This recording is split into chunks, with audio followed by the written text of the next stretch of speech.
Sabi ko nga, kapag wala kang budget, dito kumakapit. At ito nga pala ang mga egg recipe na aking niluluto dahil paborito rin to ng aking mga anak. Basta itlog, ay nako.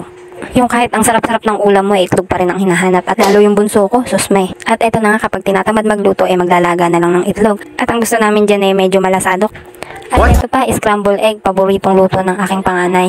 Speaking of scramble egg, naglagay naman ako ng patatas dyan at gusto rin ng aking panganay at ng bunso ko. At ayan ang scramble egg with patatas. At syempre, kung paborito ang itlog, paborito rin ng hotdog. Kaya naman pagsamahin na natin.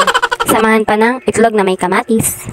Dahil kapartner niyan isda, ayaw ng mga bata niya kaya pagluto mo ng itlog at kamatis. Kapag breakfast naman at baon sa school, ham na may itlog. At kapag ang palait naman ng ulam mo, dagdagan mo lang ng itlog, yun na ang uulamin ng mga bata. At ito yung laging request ng anak ko kapag babaunin sa school. Itlog na may San Marino. At di mawawala ang mas pinadaling meatloaf patty. At ang tortang talong, diba, hindi nila alam na talong yung laman niyan. At ang dami nilang nakakain dyan. Pero iba pa rin talaga ang original na lutuin. Simple at madaling lutuin, lagdagan mo lang ng konting asin, at yan ang mga niluluto ko sa itlog. Kayo, anong egg recipe nyo? Share nyo naman. At yan lang, salamat sa panonood. Heart and soul, bye!